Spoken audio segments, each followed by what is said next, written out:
دیکھو زمین میں اکڑ کر نہ چلو.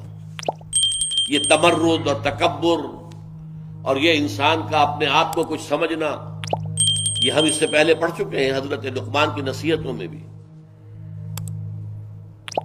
اس لیے یہ تکبر جو ہے بہت بری شے ہے. جیسا کہ میں عرض کر چکا ہوں، اس موقع پر بھی میں نے عرض کیا تھا، فرمایا گیا ہے ایک حدیث میں، لا يدخل الجنت من کان فی قلبہ مثقال حبۃ من کبر.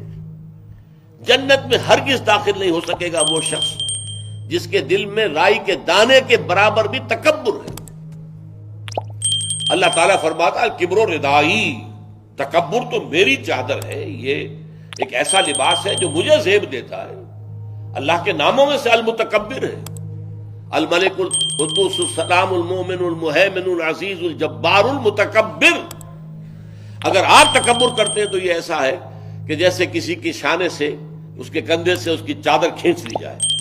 یہ عرب میں بھی اور ہمارے ہاں پٹھان کلچر کے اندر بھی یہ سب سے بڑی توہین ہے اگر آپ نے کسی کے کاندھے پر سے اس کی چادر کھینچ لی، گویا کہ اسے آپ نے ننگا کر دیا، اور اس توہین کا پھر وہ بدلہ لیتا.